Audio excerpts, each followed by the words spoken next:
Well, I think one of you mentioned, first of all, this is Masechet Sanhedrin. I can't keep track of the class. I think class 14, 15, 16.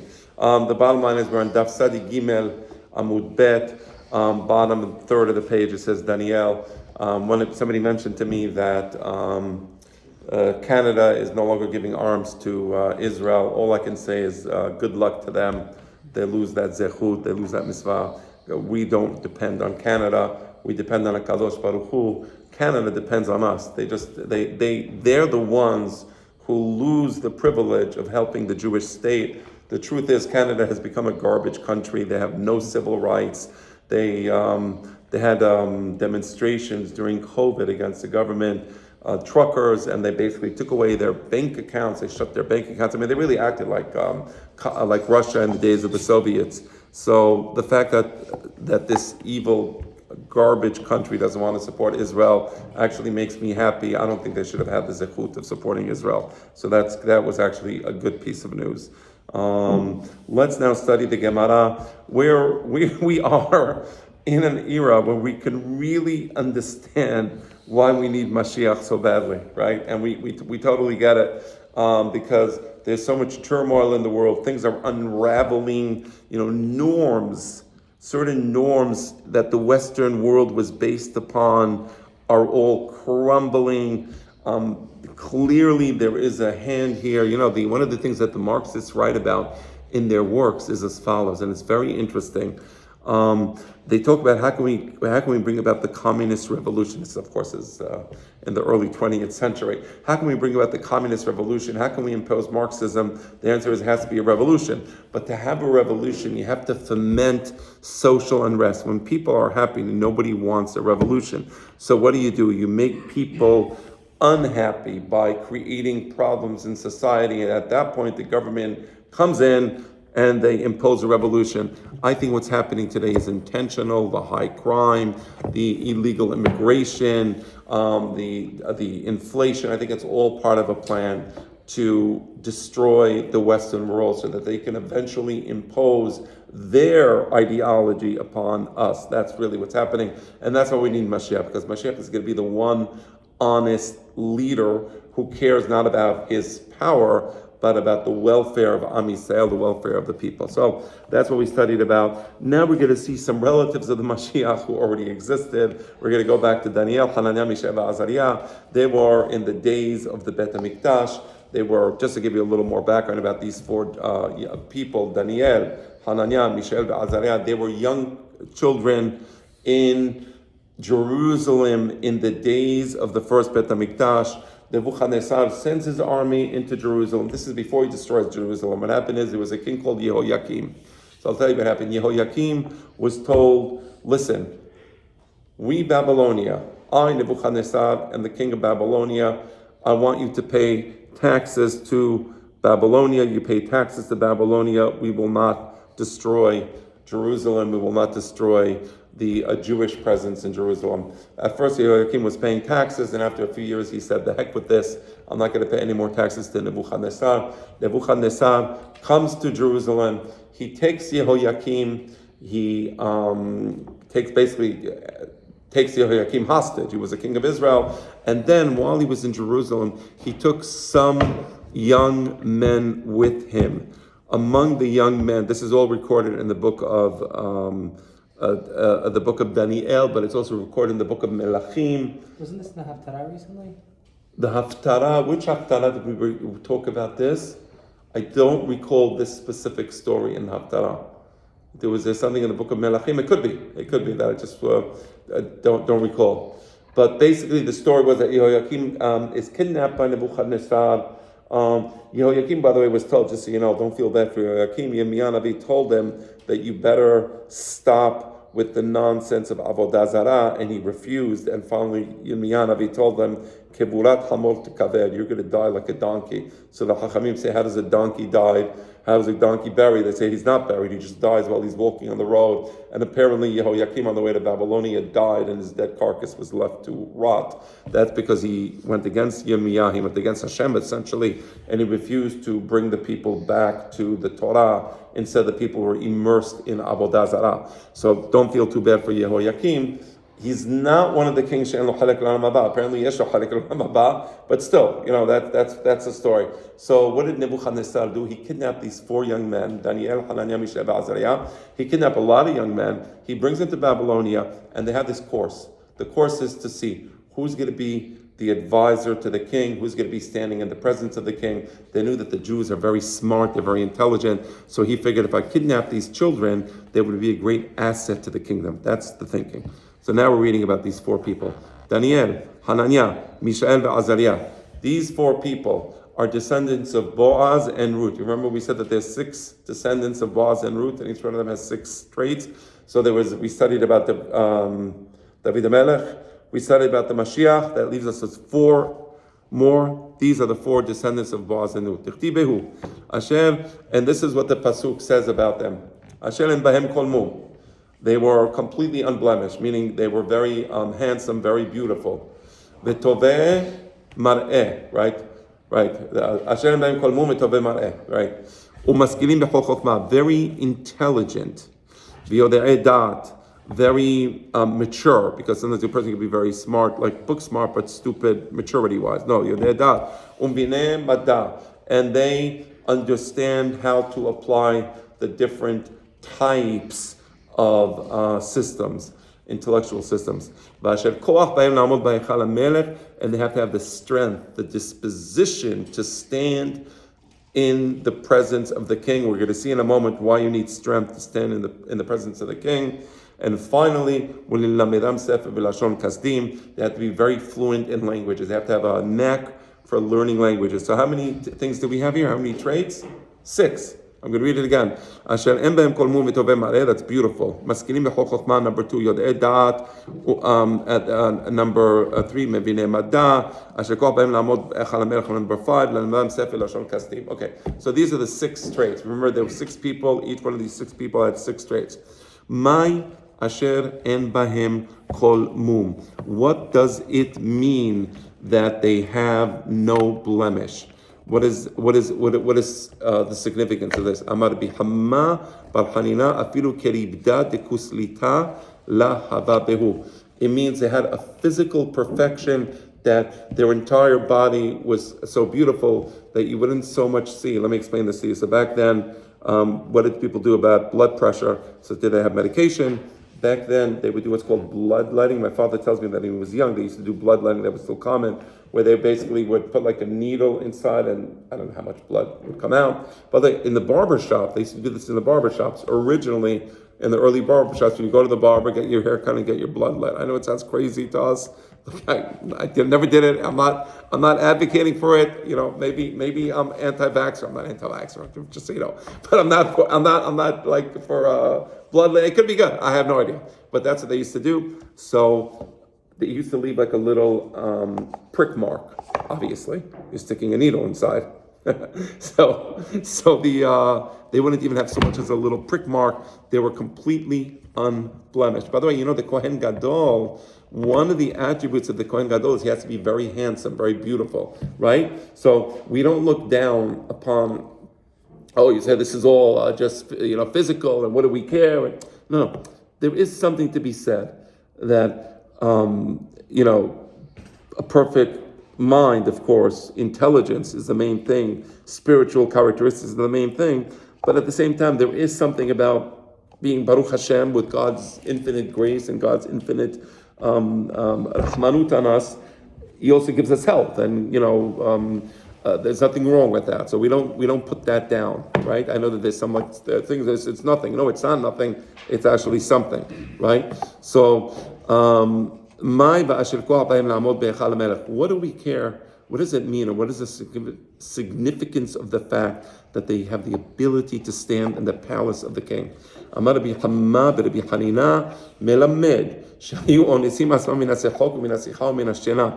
explain to you in a moment what this means, and you'll all understand it on your own. I won't have to tell you. It means they literally had to stand in the presence of the king. This is the way it worked. The king would be sitting on his throne. People would be coming in. The ministers, entertainment. I don't know. They'd have the clown coming in. To do juggling, whatever it is. But these people standing like the soldiers protecting the king. They're Praetorian guards, right? they would be standing there. They were not allowed to laugh. They were not allowed to talk.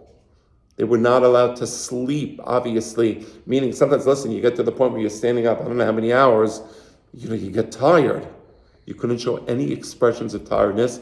And finally, uma'amidin alasman b'sha'ah shenisrachin nikvehem. You couldn't go to the bathroom. Okay, now you're in the palace, and boy, oh boy, you better be careful. Okay? Because if you disrespect the king, you're in big trouble. So what does this remind you of? Soldiers. Well, the what? Soldiers. Soldiers, I know, but what? Like what specifically? What country? In London. London. Yeah. Right? The guys with those hats, right? You know, the hats, I don't know what they call those guys with the, so they're walking back and forth in front of Buckingham Palace. So this was very common in the ancient world. Meaning what you see in London today is a vestige of the way the royal palace actually looked. You had these people, soldiers, who were in front of the king, who literally couldn't speak. And that's why if you go over, like there's some, you probably maybe you've seen YouTube videos of people trying to take pictures, or they're trying to laugh with the guy, whatever, and he refuses, and sometimes they even get a little mad and they, aim the gun at the rifle at the person, whatever. So that was the way it was in the ancient world. And that was the job of Daniel, Hananiah, Mishael, and Azariah, to stand there in the presence of the king, not so much as flinch. You understand? So very interesting. So this is historical. You see it. My point is that it's historical. It's describing the way it actually was. This isn't some story or something, right? Vayubahem mi bnei Yehuda, Daniel, Hananiah, Mishael, ve'Azariah. And now the pasuk tells us that all these four were from the tribe of Judah, and the Gemara originally was telling us these four were the descendants of Boaz and Ruth HaMoaviyah. Remember that? So they're the descendants of Boaz and Ruth HaMoaviyah, but there's a contrary opinion. So Amar bi al-Azar or Amar bi al-Ezer, Kulam min Bnei Yehuda, he is of the opinion that they are from the tribe of Judah, meaning descendants of Ruth HaMoaviyah and Boaz. But there's a contrary opinion, there's a dissenting opinion. Rabbi Shmuel bar Nachmani Amar, Daniel mi Bnei Yehuda. Daniel, he was a descendant of Judah, meaning he was from the tribe of Yehuda. Hananiah, Mishael, ve'Azariah, Mishael, Shevatim, they were not from the tribe of Yehuda. Machloket in the Gemara. Apparently the opinion, or the majority opinion, is that they were all from the tribe of Yehuda. They were all descendants of Boaz and Ruth HaMoaviyah. Back to the main point of the Gemara. Let me tell you what this is talking about, and why the Gemara is bringing this. So you see, there's a machloket. Hananiah, Mishael, Azariah, were they descendants from the tribe of Judah, from Boaz and Ruth, or were they not? So we saw there's a machloket. The Gemara is going to bring us a proof that they were from the tribe of Judah in a moment. But first, let me give you the background. Okay, this is taking place. I'm just giving you an estimate. I'm probably off by a bunch of decades. The story I'm about to describe to you took place about 100 years before Daniel, Hananiah, Mishael, and Azariah were taken away by Nebuchadnezzar. Let me give you the background. 100 years earlier, there was a king. His name was Chizkiah. Chizkiah was a descendant of King David. He was from the Davidic dynasty, meaning he was the descendant of Boaz and Ruth HaMoaviyah. Okay, Chizkiah. We'll see, I think we're going to get to it this next week, that Chizkiah was originally supposed to be the Mashiach, meaning the original plan was that the first Beit HaMikdash was not supposed to be destroyed at all. Chizkiah was going to be the Mashiach, and he was going to redeem the Jewish people and conquer all the lands around Israel, and Israel was going to become an eternal country.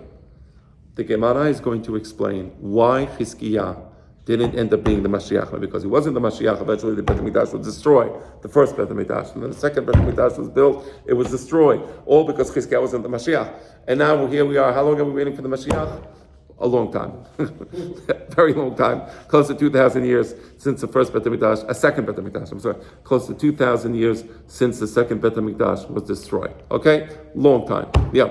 Just a quick off-topic question. Yeah. Not really off-topic, but what's going to be the challenge for when Mashiach comes, what's going to be the challenge for all the newborn like people, you know. Why? What do you mean? Explain your question. Like, what's the challenge? Like, if Mashiach is here and it's like a messianic period, then like everything's gonna be, like you're not gonna have any like Yetzer Hara or. I understand your question. Okay, so let me explain.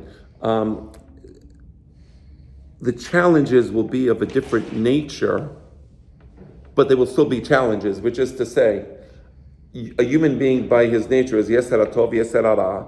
Now, it's true that our Yeser Hara is for, because we live in a Western world which is decrepit and degenerate. I don't know what the Yeser Hara is, but whatever, I don't want to think about it. And then, in those days, humanity will be at a much higher level. Am Yisrael will be at a very high level. So now, at that high level, it's not that there's no Yetzer Hara. There is a Yetzer Hara, right? But it's a different type. So there's always going to be like, the spectrum. Think of it, the spectrum. So let's say now we're on the spectrum. Let's say if you took the spectrum of society, you have the complete weird, freak show down here, less weird people, maybe people who look normal but are not normal, maybe people, okay. So eventually you get the people who are really, Shomer Shabbat, they eat kosher, they're like, okay, so this is our spectrum, okay. So we're here on the spectrum. Now to be here on the spectrum is challenging, meaning we have to say no to this and no to that, and we're always trying to they're always trying to bombard us with nonsense, and we're always like saying no to all the nonsense, and sometimes we don't say no to all the nonsense, sometimes we believe in the nonsense, right? So we have our challenges. Now in the days of the Mashiach, it's going to be like the spectrum is going to be up here, right? But there's still going to be a spectrum. And it's still going to be a struggle to be on this part of the spectrum and on this part of the spectrum. So what's this part of the lower part? Maybe people who, they only know how to read, they only study the Chumash, and they only know the Chumash inside out, and the Mishnah, but they know nothing about the Gemara. Maybe, I'm just giving you an example. And then maybe people up here are people who really, they studied also the Gemara, and they study the Moneh Nebuchim Rambam, and they have a deep knowledge, and they reach Ruach HaKodesh, and they reach Nevu'an, and Nevu'an will be like almost like, okay, so like today, if you're smart, you're an intellectual, then you'll be like Nevu'ah. There'll be so many Nevi'im. That's a challenge. You see, so the spectrum, it's always going to be there. The question is, what is the spectrum? So the spectrum is going to be much higher. Did I answer your question? Okay. All right, so getting back to the story of Chizkiah HaMelech. I said he was supposed to be the Mashiach. He wasn't. We're going to study that sugya. That's the next sugya in the Gemara. What happened to Chizkiah HaMelech? Why wasn't he the Mashiach? But here, we're going to have a story that I'm going to tell you what happened, and then you'll understand. This is going to give us like a little inkling, and it's not going to give you the full story of why it wasn't the Mashiach or what happened. That's later on, but for now, Chizkiah, he was a Sadiq. He had Ruach HaKodesh. He was supposed to be the Mashiach. Miracles happened to him. Now, and I told you this story before, and I'm saying now, I told you, but I'm going to say later, I didn't tell you. Chizkiah saw that he is going to have children that are rotten. I mean, rotten children that would be doing Avodah Zarah. And because of this, he saw this in Ruach HaKodesh, he decided he's not going to get married. He didn't get married. Yeshaya Navi comes to him and he tells him he's gonna die. He says, why am I going to die? He said, because you're supposed to get married. He said, well, yeah, I'm supposed to get married. I don't want to get married. But it's a mitzvah. It's a mitzvah of Pidiyah v'Ribiyah. He says, yeah, I know. And I know that also if I have children, my children are going to be the worst people in the world and they're going to do Avodah Zarah. He was right, by the way. Okay. So Yeshaya Navi says, well, that's God's business. Your business is your business, and God's business is God's business. You're supposed to do what you're supposed to do. You're supposed to get married. So finally he comes up with an idea. He tells Yeshaya, look, you have a daughter? He says, yes, I'll marry your daughter. Your daughter is going to be the daughter of Yeshaya Navi. But Yeshaya Navi was one of the greatest Nevi'im ever. And I'm a Sadiq, Chizkiah. And, well, maybe the Zechut Avot will see to it that our children, your grandchildren, my children will be Sadiqim. That was the idea, so he agreed to get married. Didn't work out. He was wrong. The children really were rotten in a terrible way. There's some horrible stories in the Gemara about the children, like just horrible stories. One of them became the king of Israel, worst king ever. Anyway, so he, in this episode, during this episode, Chizkiah was supposed to die. Yeshaya Navi comes to Chizkiah and says, you should know that God is going to kill you because of this. So he says, what do you mean God is going to kill me? He says, yeah, God's going to kill you. It's over. Like, just, say goodbye to your family. just get your affairs in order. It's over. You're going to be killed. So Chizkiah says, look, my great-great-great-grandfather was David HaMelech, and he once taught, and I have a tradition in my family, and the tradition is as follows. אפילו חרב חדה מונחת על צווארו של אדם, אל ימנע עצמו מן הרחמים. That's what the Gemara says, not here in Masechet Berachot. It says, even if there is a sharp sword, they're about to chop a person's head, they're about to chop your head with a guillotine, he said, it's over, that's it. No. Pray to God, it might not be over. You might still be saved. Never you get to a point where you say, it's over, I'm not going to pray to God. So Chizkiah looks at Yeshaya and says, please leave, I want to pray to God. You told me it's over, I'm telling you that my great-great-great-great-grandfather David HaMelech tells me I should always pray for Rachamim. So he starts praying to God, he turns his face around, he faces the wall, he begins to pray to God, and Hashem says, okay, I'll accept your prayer. So he was going to be sick, he was going to die, he didn't die, a miracle happened. There's a lot of miracles that happened. Maybe we'll study about some of the miracles later on, some really unusual things. But for purposes of this story, he becomes cured. And when he becomes cured, there's a king, the king in Babylonia there is called Bal-Adan. Let me actually read to you the pasuk. Okay, so give me a moment. I'm going to open up the pasuk, and it's as follows. Hold on. Bal-Adan ben Bal-Adan. So here's what happened. Merodach Bal-Adan ben Bal-Adan. People said it sounds like Bin Laden, right? Bal-Adan, okay, maybe, I don't know. Anyway, his name was Merodach Bal-Adan ben Bal-Adan. That was the name. Okay, so this king of Babylonia hears of the miracles that happened. Everybody knew of the miracles that happened. There was a series of miracles that took place. And basically, the clock went backwards, the sundial went backwards. And again, maybe I'll tell that on another, but because the sundial went backwards, it also went backwards in Babylonia, not just in Israel. Be that as it may. So he sends letters to Chizkiah, meaning this Babylonian king, Merodach Bal-Adan, sends letters and gifts to Chizkiah praising him for the miracles that happened to him, and that he was saved from the sickness, and that the sun went backwards, the whole thing. So he was very amazed by what happened, the king of Babylonia. So what happened is that the king of Babylonia decided to visit Chizkiah. Chizkiah extended an invitation to him. He accepted the invitation. He takes him into the palace, and he begins to show off all his silver, all his gold, all the ointments, all the various spices, all the wealth he showed him. Everything he showed him. There wasn't anything that he didn't show him. He was showing off. Okay, so he was showing off to this Goy king, and Yeshaya Hanavi is told by God to come to Chizkiah Melech, and he tells Chizkiah the following. He says, "Tell me, what did you just show to these people?" He says, "I showed them the wealth." He says, "But what did you show them exactly?" He says, "I showed them everything. There wasn't anything that I didn't show them. Everything was showed to them." He says, "Okay, all right." So he says, "Listen, you should know that one day these people, they're going to remember this. And there's going to come a day when they're going to come and they're going to take everything back to Babylonia. And by everything, I mean everything. And not only they're going to take everything back to Babylonia, and now we get to the pasuk in the Gemara. Look at the pasuk in the Gemara. It says, Umi banecha, you see it?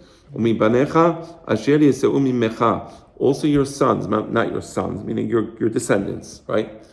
The descendants that shall come forth from your loins, asher tolid yikachu.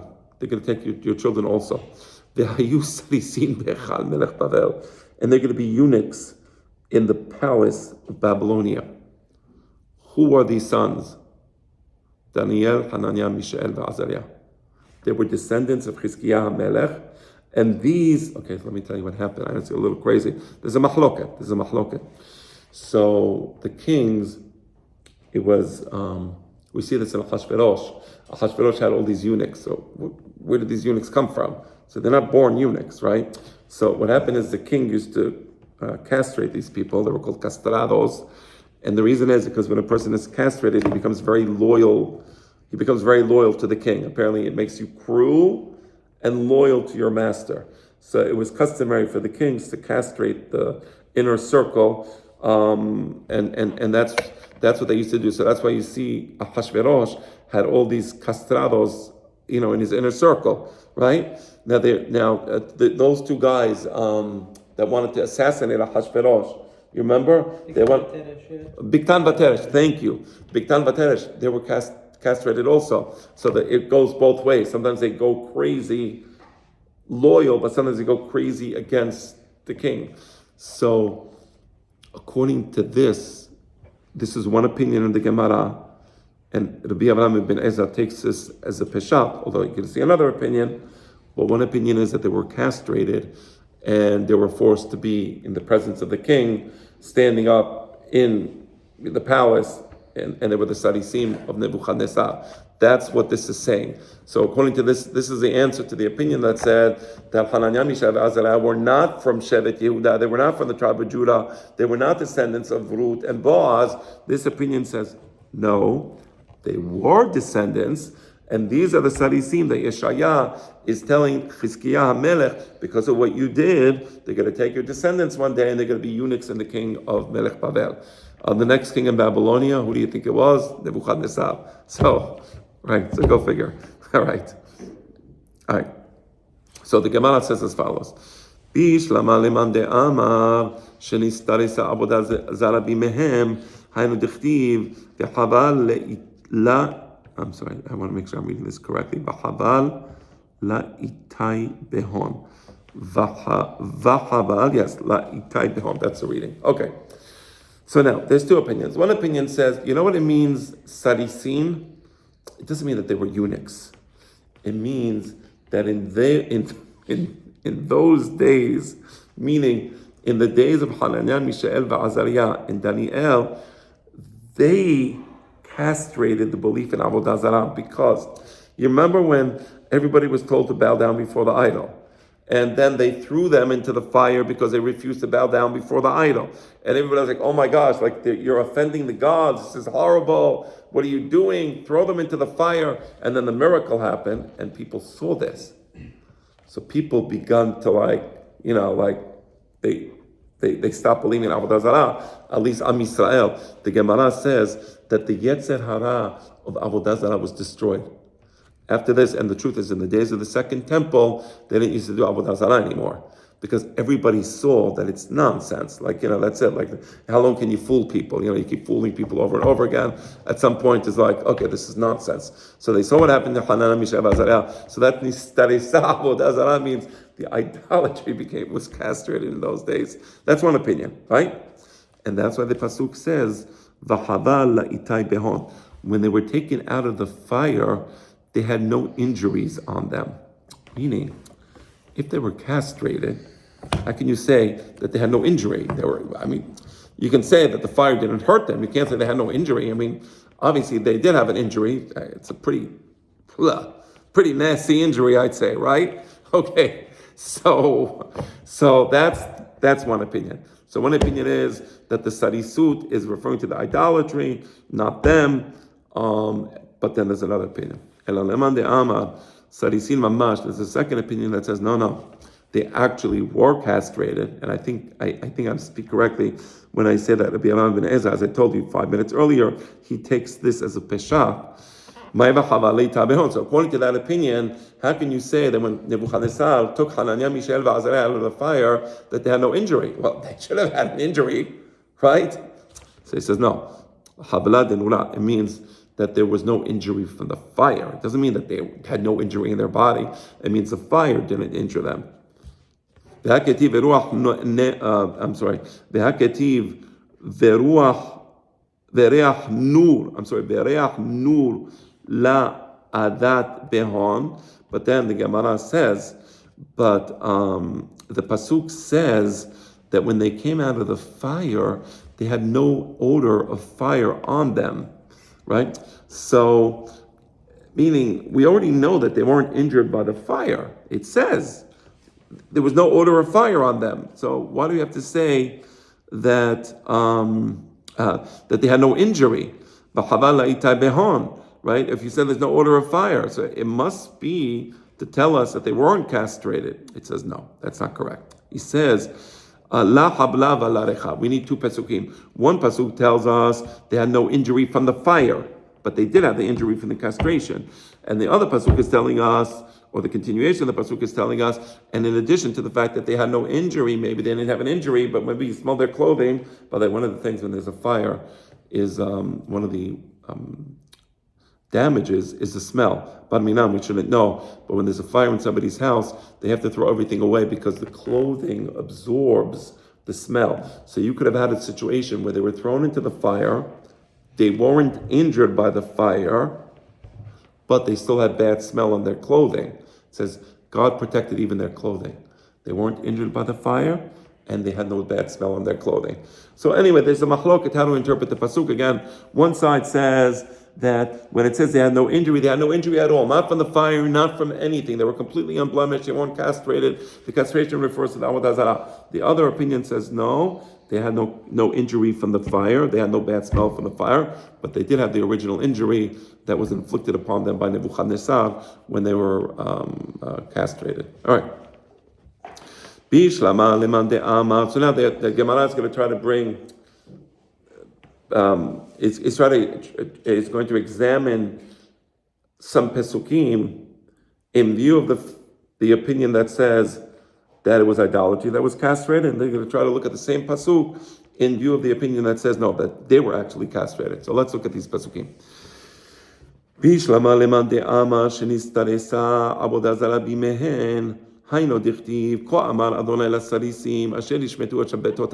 Okay, this is a very interesting pasuk. This pasuk, let me give you the peshat of this pasuk, and then I'm going to tell you what the Gemara is getting to. Isaiah is calling out to the eunuchs, and he says, "O you sarisim, O you eunuchs, return to Hashem, be shomer Shabbat." Right? And if you be shomer Shabbat, you're going to choose what I want you to choose. You're going to follow the Shabbat. That's a berit between God and the Jewish people. If you do this, even though you're eunuchs and you can't have children, I'm going to make sure that you will have an eternal name, which will be greater than sons, greater than daughters. Meaning, don't say that because what happened is many of the people that were captured by Nebuchadnezzar, they were castrated. So you think, now I can't have children anymore, it's all over, what's the point of it? I might as well be Mehalel Shabbat, might as well just leave it all, it's all hopeless. He says, no, it's not hopeless. You be Shomer Shabbat, and I'm going to see to it that even though you can't have children, I'm going to give you something better than children. I'm going to give you an eternal name. I'm going to give you an eternal presence. Tov mi banim u'banot. Shem olam eten lo. Asher lo yikaret. The Gemara is saying, who is this referring to? It's referring to Hananiah, Mishael, Azariah, and Daniel. It's referring to these four people. Okay? So it's referring to these four people. That's who Isaiah was seeing in the prophetic vision, that in the future, there's going to be these Sarisim, and telling these Sarisim that you should be Shomer Shabbat, and if you're Shomer Shabbat, God is going to give you an eternal name. So, if you say it's referring to people, Hananiah, Mishael, Azariah, meaning that because they castrated Avodah Zarah, right? They're the ones who did it, right? So now I can understand the pasuk. It's saying in the future there's going to be these four people, not that they're actual eunuchs, but they're going to castrate the Avodah Zarah, and because of this, I'm going to give them a special name, and they're going to have a special fame. That's it. You want to tell me that these four people were actually castrated according to that opinion? Let me ask you a question. You have a friend, Chazit, who was castrated. Are you going to go to him and say, "Hey, Mr. Castrado, come here"? You going to talk to him like that? Obviously not. It's an insult. So if you're going to tell me that they actually were castrated, Yeshaya Navi is going to refer to them as Sadisim, that's like an insult. Like, why would you do that? Right? Oh, no. So he says like this. So the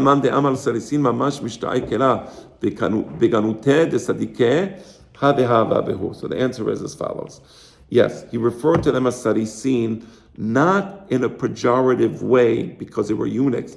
Because even according to the opinion that says that they were castrated, but they still castrated Avodah Zarah. Nobody denies that. And when he refers to them as Sarisin, he means those who castrated the Avodah Zarah, and therefore it's a praise. It's not meant to insult them. It's meant to praise them for that. Okay, continuing. Bishlama leman de'amar Sarisin mamash. Okay, according to the opinion that says that they were actual eunuchs, I can understand why later on Isaiah says, I'm going to give you something better than children. Eunuch can't have children. So he's telling, I'm going to give you children. That makes sense. But according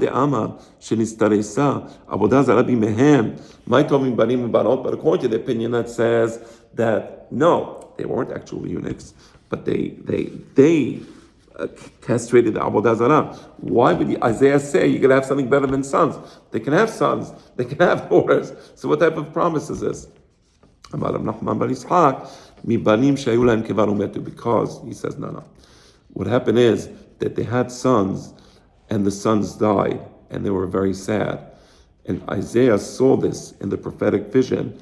And he says, you people who castrated Avodah Zarah, yes, you lost your sons, you lost your children. I'm going to give you something better than children. I'm going to give you an eternal name for what you did. And that's why we all know about Hananiah, Mishael, Azariah, and Daniel. They do have an eternal name, and that's the praise that Isaiah is giving them. My Shem Olam eten lo asher lo yikaret. And what is the eternal name? How? The book of Daniel was called on the name of Daniel. And through the book of Daniel, we know about Hananiah, Mishael, Azariah. Everybody knows the story of Hananiah, Mishael, and Azariah in the book of Daniel. So these four names were eternalized in that book, and that was the reward that they got for what they did, destroying Avodah Zarah as they did. They got this reward. So that's Yad Vashem. So let's just summarize the two opinions. So one opinion is that they were actually eunuchs and they couldn't have sons. And Isaiah is telling them, what I'm giving to you is fame. The fame you're going to get is better than sons. The other opinion is they destroyed Avodah Zarah and their children died. And Isaiah is telling them, I know your children died. I'm going to give you fame, which is better than the children that you're going to have. So ben kach or ben kach. We have the explanation of the Pesukim according to both opinions. By the way, there was a great man in the community, Alav Hashem, his name was Mickey Carey. You knew Mickey? Did anybody here knew Mickey?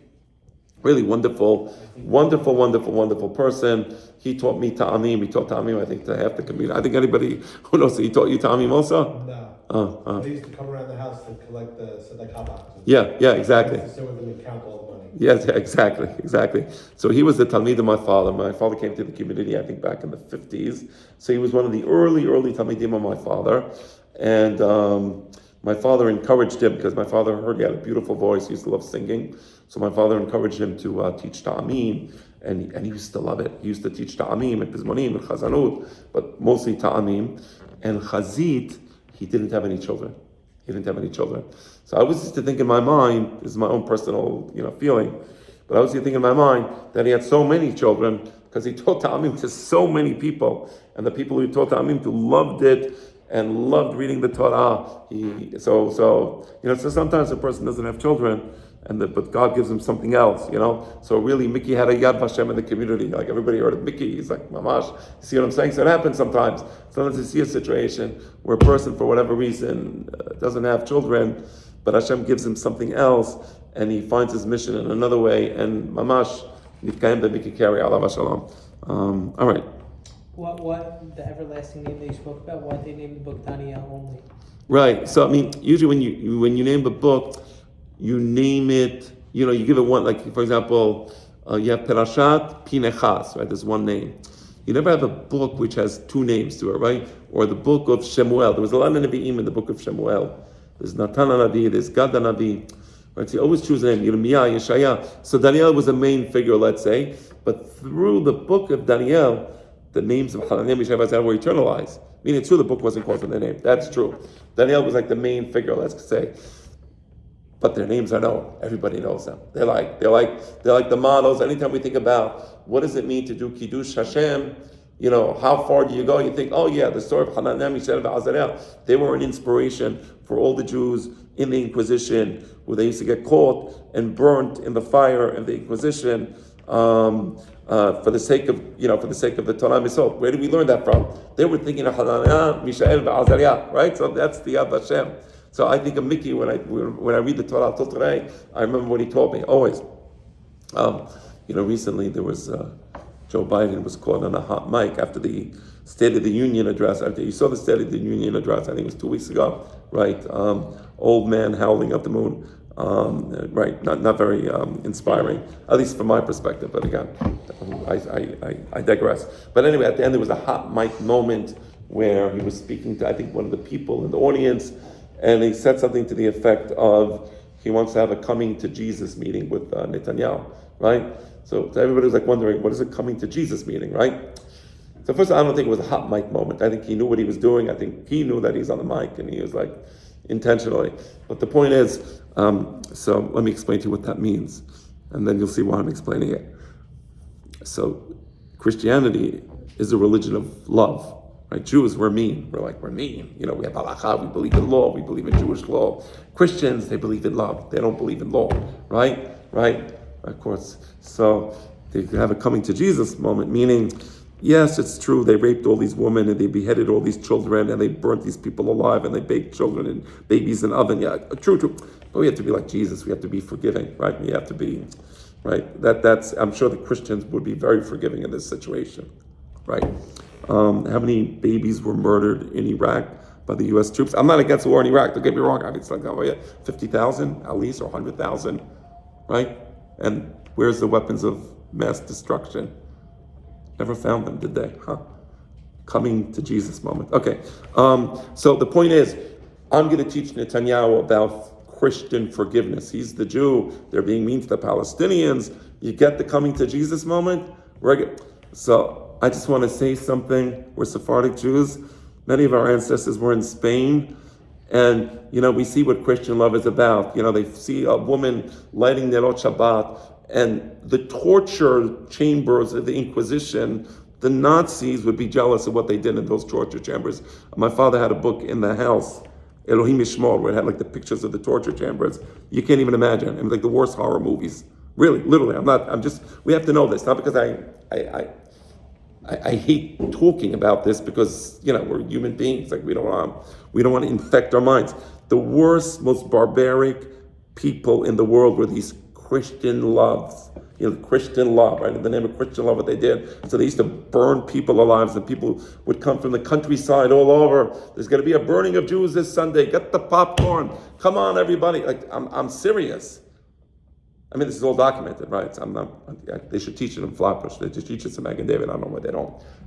So coming to Jesus moment, spare me Christian love. We know what Christian love is about. Do us a favor. I'm happy with halakha. The real love is the law of God. There is no greater love than the law of God, which brings perfection, beauty to humanity, morality, ethical behavior, meaning to life. Love with no law is just emptiness and barbarism, and we see where the Gentile world always ends up. Okay, that was just a nice little side point there. All right, let's go another 5 minutes. Is everybody okay with that? Yeah, you good? For 5 minutes? Okay. Mirti kol miled. Let me see, where am I? Just 1 second. Okay. Mirti. Kol miled Ezra Nehemiah. Okay, so you know what? No, let's actually stop here. It's kind of a new topic.